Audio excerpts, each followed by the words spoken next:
Mr. President, my mind went back again to some senators I have known here in the Senate who have been impaired. I saved one senator one day who almost fell in the path of a subway. He was so intoxicated. I have spent time in the steam room with senators who were intoxicated. One of my great friends from the past, who is now deceased, the first day I was in the Senate, was so intoxicated he had to lean on my shoulder to walk over to the other building, to the Senate office building. That was Ted Stevens, Republican senator from Alaska, March 7, 1989, the fifth day of Senate debate over the nomination of President George Bush's pick for Secretary of Defense, John Tower. 2 more days of debate to go. During that lengthy and angry debate early in the Bush administration, there were regular mentions from both sides of reports about John Tower's history of drinking and whether it was relevant to his nomination. Now, in 2025, personal issues have also been raised about Pete Hegseth, Donald Trump's pick for defense secretary. Some are reminded of the 1989 battle over John Tower. National Review wrote, the nomination of Pete Hegseth to be Secretary of Defense and the controversies surrounding that nomination have made some of us think back to the Tower nomination. And this in Foreign Policy magazine. Just 9 confirmation votes have ever been defeated. The first was President Andrew Jackson's nomination of Roger Taney to be Secretary of Treasury. But the most relevant to Hegseth is Tower, because the case against him revolved around personal behavior. In this episode of C-SPAN's podcast, The Weekly, as the Senate debates the nomination of Pete Hegseth, we return to the 1989 Defense Secretary confirmation battle. We hear from senators 36 years ago judging their former colleague John Tower about alcohol and ending up judging each other. In 1989, President George Bush nominated fellow Texan John Tower as Secretary of Defense. He had solid credentials for the post. During World War II, John Tower served in the Pacific Theater. In 1961, he won the Senate seat vacated by Lyndon Johnson, who beat him in 1960. John Tower became the first Republican elected to the U.S. Senate from Texas since Reconstruction. He served in the Senate for 24 years as chairman of the Armed Services Committee. He led the Tower Commission, which investigated Iran-Contra during the Reagan administration. Strong credentials, but John Tower also had a drinking problem. And senators discussed it at length during floor debate over his nomination. Before we hear the senators, 2 important setup clips. First, from John Tower's Senate confirmation hearing, January 31st, 1989, here's one of the witnesses, conservative activist Paul Weyrich. And over the course of many years, I have encountered the nominee in a condition, lack of sobriety, as well as with women who, to whom he was not married. I recognize both of the senators' wives because, as you know, I worked here in the Senate for 11 years. And, I encountered it frequently enough to the point where it made an impression. As I say, I don't go looking for this sort of thing. I didn't obviously make any records of the times and places, but I did encounter this on a number of occasions. A month later, John Tower took a public oath of sobriety. On February 26, 1989, appearing on the ABC News program This Week with David Brinkley, he read this statement: I hereby swear and undertake that if confirmed during the course of my tenure as Secretary of Defense, I will not consume beverage alcohol of any type or form, including wine, beer, or spirits of any kind. He also said he'd resign if he broke the pledge. A few days later, John Tower spoke at the National Press Club. Here's Q&A with Club President Peter Holmes. Senator Hollings this morning said you had made pledges to abstain from alcohol before and broken them. Can we believe the latest one?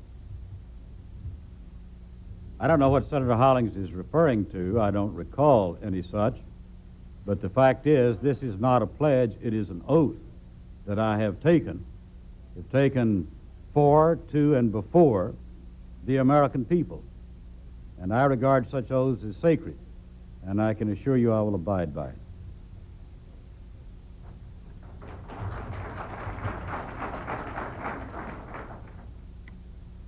You said Sunday you've never broken a pledge in your life. Does this include wedding vows?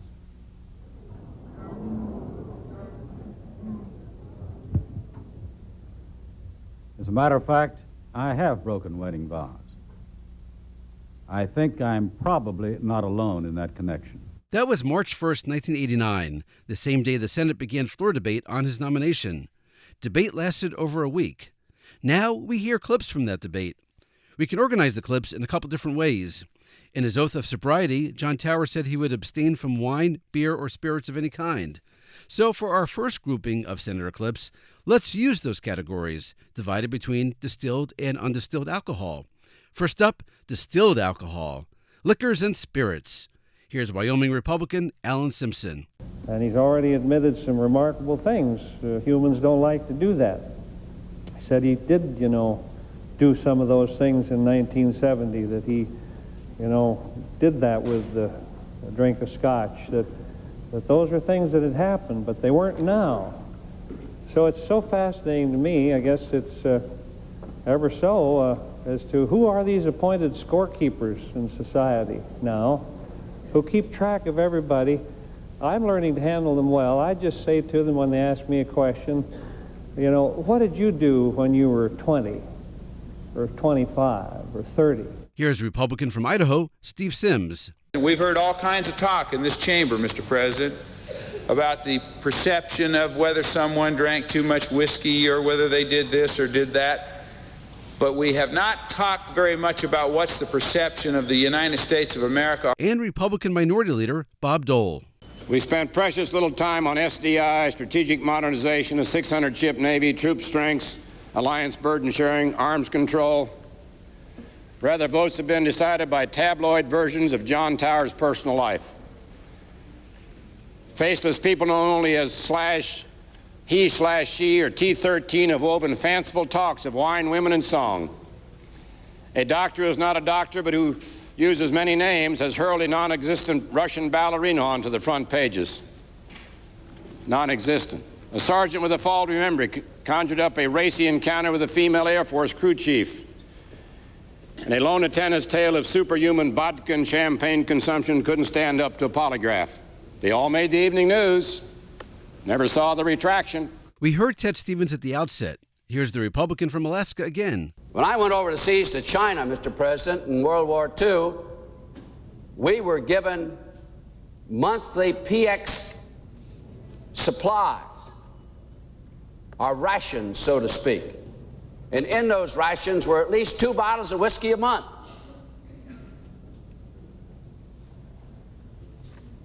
Now we have some indication that if a person drinks on occasion, he ought not to be considered to be a cabinet officer. Mr. President, when I came back from those combat missions, and all my colleagues did at the time, my fellow pilots, we were entitled to 2 or 3 ounces of whiskey after every combat flight. We didn't take it. We gave it, the flight surgeon was smart. He said, if you all save this up, we could have a real great squadron party once in a while, and everybody can enjoy this whiskey we get, not just you pilots. And we had some really wing-bang parties in China. Now let's switch to undistilled alcohol, fermented drinks like beer and wine. We start with Democrat from North Dakota, Kent Conrad. This is not a man who drinks a glass of wine too much. This is not a man who has a couple of beers too much. This is a man who the record shows, when he ties one on, drinks so much that he's out of control, that he can barely walk, that he is not in a state that would allow him to discharge the awesome responsibility of the Secretary of Defense of the United States. And another Democrat from Louisiana, J. Bennett Johnston. We're told there is a double standard, that we senators, as participants, and as someone said, coming on the floor with grape and grain on the breath, there is no doubt, Mr. President, that the use of alcohol is not infrequent in this town.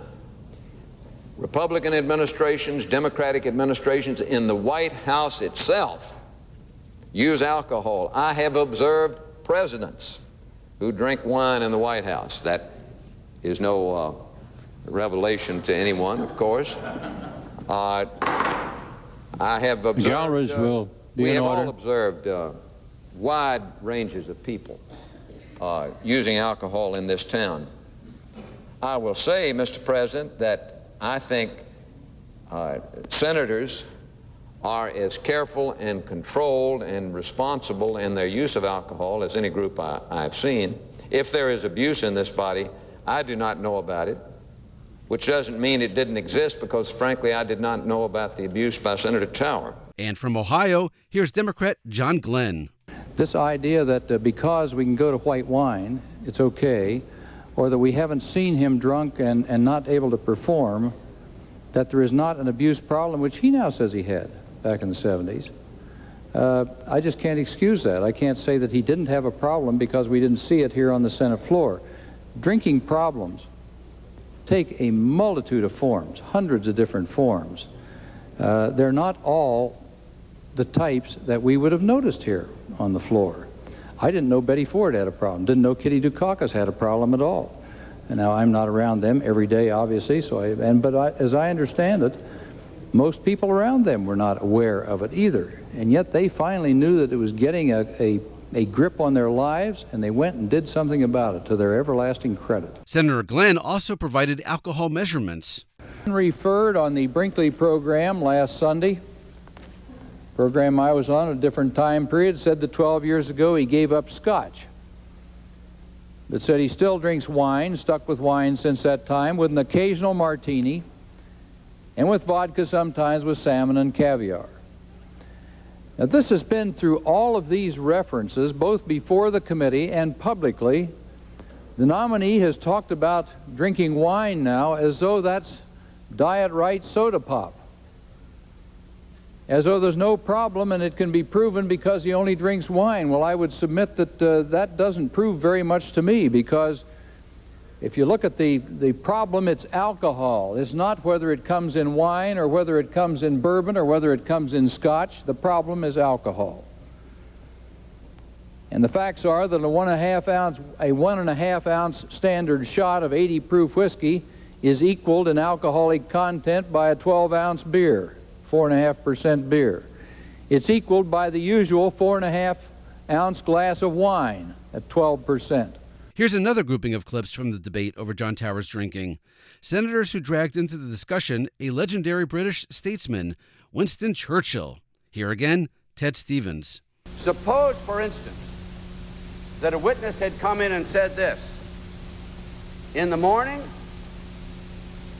remaining on his breakfast table is 3 ounces of scotch with soda, always Johnny Walker Red, which he sips occasionally over the next 4 hours in the tradition of his predecessors. The legend that he was a drinker, a heavy drinker, is quite untrue. He's sensible, if unorthodox, as a drinker. I'm not reading completely, I'm sort of paraphrasing something here. I'll tell you what it is. I think you know already. There's always alcohol in his bloodstream.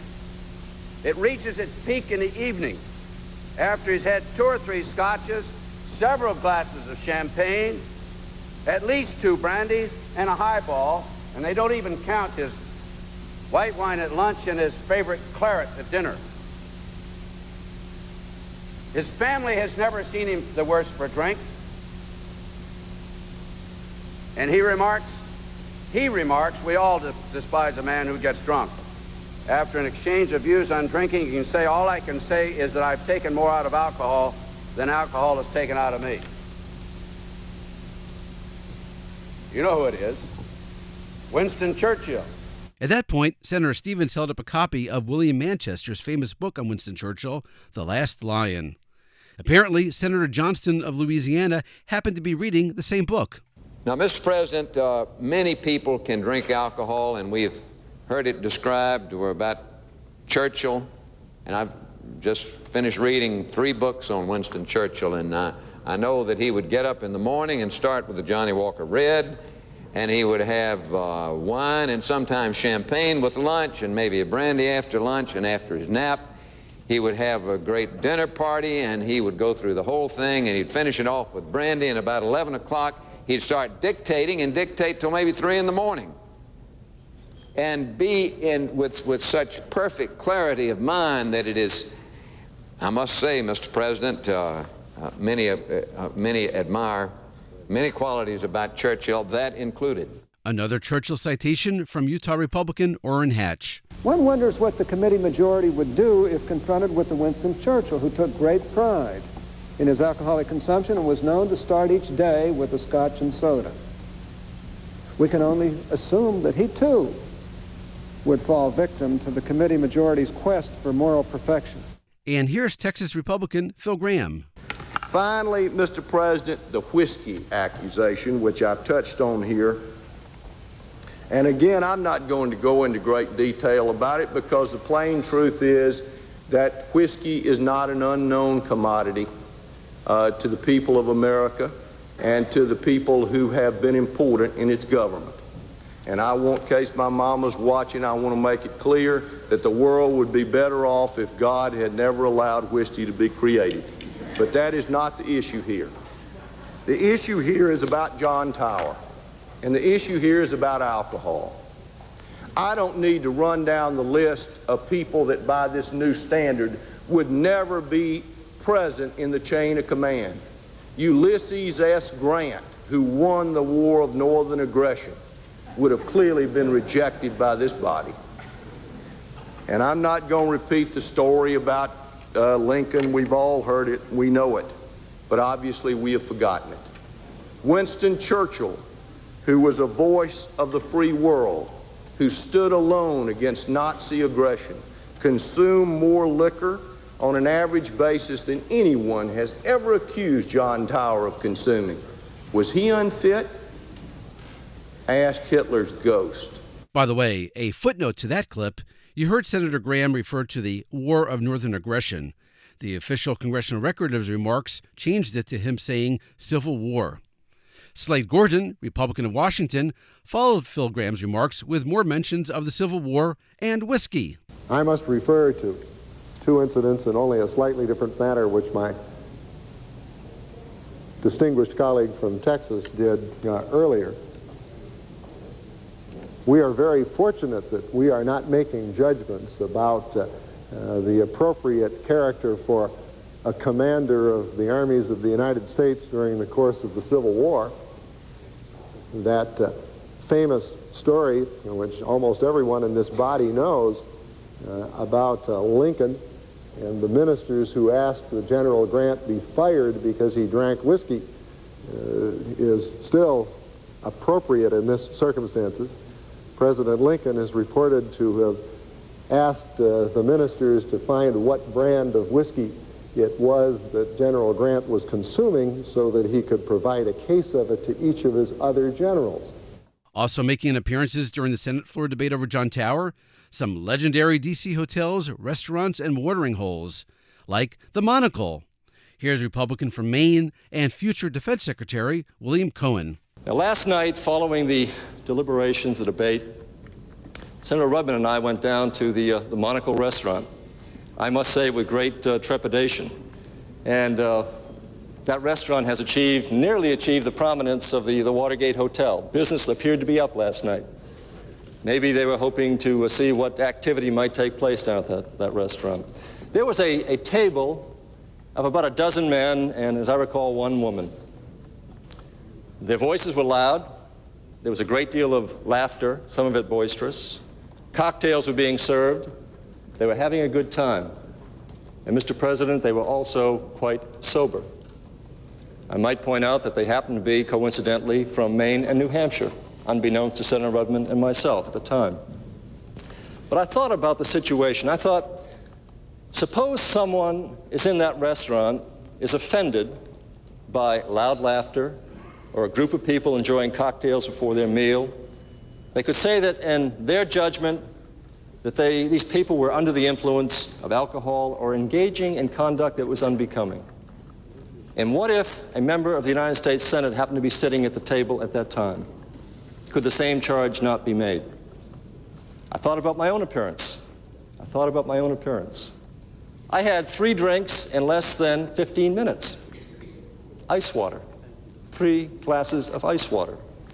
And the thought occurred to me, suppose someone sitting at a distant table watched me swallow 3 glasses of water, and they concluded that it may have been gin or vodka instead of Perrier or Poland water, preferably in Maine.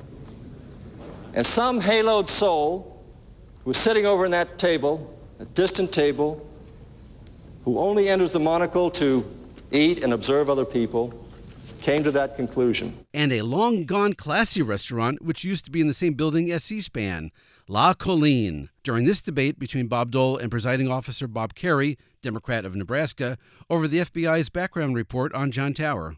Can names be cited from the report? In the opinion of the chair, no. Can references identifying persons by other characterizations than by names be used, such as profession, qualifications of the witness, date of interview, date of the alleged occurrence?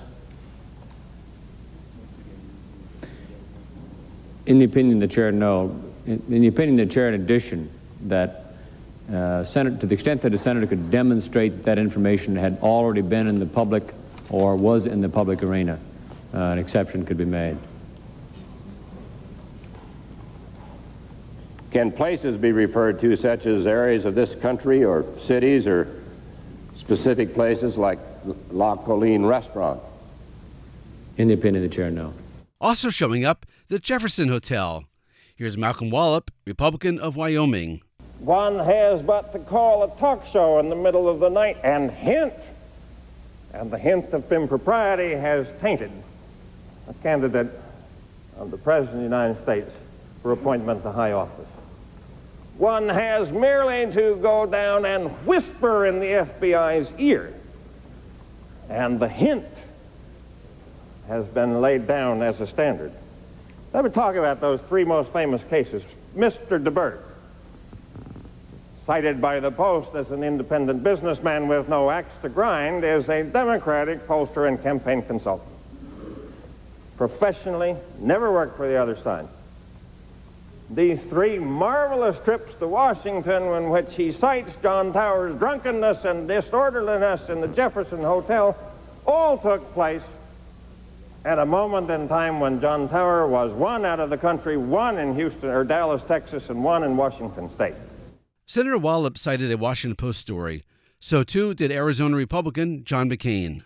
Concerning the allegation that was printed on the front page of the Washington Post this morning, concerning an allegation made by a retired technical sergeant Jackson concerning some alleged behavior on the part of Senator John Tower during some period between 1976 and 1978. I might remind my colleagues it was on the front page of the Washington Post, and we have now received information that this individual's last duty reported to Bergstrom Air Force Base on 21 February 1976. His last duty day was 16 March 77. He was referred to the Wilford Hall Medical Center for psychological evaluation, was later retired for psychiatric disability, and the details of that can be made available. He was permanently retired on 19 April 1978 for psychiatric condition. And I think it's best also I'd like to point out that the 12th Air Force commander from June 75 through June 78 recalls John Tower to have been in Bergstrom only once during this period. That was the first Saturday in August 1975 for an air show. That memory has been confirmed by the wing commander, the vice wing commander, and the master chief of the Air Force. And Mr. President, the reason why I bring this very important information to the attention of this body is that this allegation was obviously given great credibility by the media by being printed on the front page of the Washington Post. I think it clearly indicates that there's not validity to that, and there's very little that we can do to repair the damage that is done by this allegation, and I understand was going to be carried on national media tonight. And not just going after the media, senators also pointed fingers at each other and other politicians. Here again, Democrat John Glenn of Ohio engaging with Republican Jake Garn of Utah. We can talk about senators who don't have the nuclear button. Well, neither does a Secretary of Defense. Only the President has that nuclear button. And we could get into, which I don't intend to, with my good friend, fellow astronaut from Ohio, to that kind of discussion. But we could talk about some presidents who had some problems while they were in the Oval Office that did have the red button there for them. No, but I'm sure I just think we're applying a double unfair standard to a well-qualified individual, and some of us happen to believe in the principle of repentance in any event. If the senator will yield, the point I made in my remarks, and I'm sure he wasn't out here for my very lengthy remarks, but the point I made there, a couple of points, was that the Department of Defense is different. It's different than being on the floor of the Senate. There is a double standard. We're held to accounting. Our confirmation process comes from the people back home at election time. It doesn't come from a confirmation process right here. Number two. Yes, you heard correctly. Senator Garn did say the public elects a lot of drunks to public office. And we learned from California Republican Pete Wilson that senators enjoy cocktails in the afternoon before votes. If what he meant was simply that he has come to this floor and seen Senator Tower participate in the work of this body after he has had a glass of wine, why, I am prepared to accept that because it's true of about 85% of his colleagues. There are some teetotalers among us. But how many times, my friends, have we witnessed the return to this floor of a whole gaggle of senators coming back in black tie from one of those innumerable black tie dinners that are endemic to this city, where they've been in one good cause or another, almost on every occasion having had a glass of wine with dinner, perhaps two, perhaps a cocktail before. And do those senators not return? Do they refrain from voting on those occasions? And indeed, should they? It's a proper question. Now, you may say that is not dealing with an international security crisis at 2 o'clock in the morning. Well, no, it's not. But I assume that every member of this body takes very seriously the vote he casts on any substantive matter, and I will tell you that some of the most serious votes we've cast, some of the most important, have been cast late at night or early in the morning. And I've never seen a senator disqualify himself, nor another senator seek to disqualify a colleague because he's been here with a glass of wine, not on the floor, but having had one off the floor. It happens virtually every afternoon that there is some worthy organization holding a cocktail reception within steps of this chamber. And that's been true in Republican and Democratic majorities. We have not forbidden the serving of alcohol in this building. To the contrary, almost every afternoon, senators attend such receptions, being honored by some group or another. They are served alcohol, they consume alcohol, not to excess, and they return to this floor and cast votes. On March 9, 1989, the Senate voted. Vice President Dan Quayle presided. John Tower lost. The 53-47 vote was the first time in history the Senate denied a new president a choice for his initial cabinet. It was only the 9th time that any cabinet-level nominee had been rejected. It was the first rejection of a cabinet nominee since the Senate turned down President Eisenhower's nomination of Lewis Strauss as Secretary of Commerce. Here's how the Washington Post described the scene. The vote climaxed one of the most wrenching and rancorous Senate debates of modern times as only one Republican and 3 Democrats broke party lines, and Republicans warned that wounds created by the nearly 2-month ordeal over Tower's nomination would take a long time to heal. And the Post called it a humiliating personal defeat for John Tower. A man of widely acknowledged experience and expertise, Tower was buried under an avalanche of charges about his drinking habits, relations with women, and relations with defense contractors. The Senate vote was conducted in almost funereal calm as a former colleague was rejected. Senators sat at their desks rather than milling around, standing as their names were called and remaining in the seats for a respectful period afterward rather than dashing for the door. To this day, John Tower remains the most recent cabinet nominee defeated by the Senate. A few hours after his Senate rejection, John Tower spoke to the press. It is time for the bitterness, rancor, and anger to fade, and for those elements of government who have been involved in the confirmation process to unite and to be about the people's business.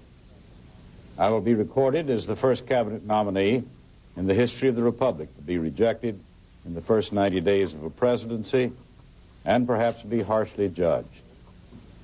But I depart from this place at peace with myself, knowing that I have given a full measure of devotion to my country.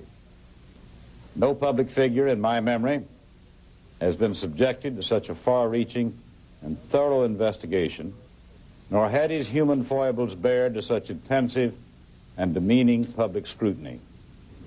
And yet there is no finding that I have ever breached established legal and ethical standards, nor been derelict in my duty.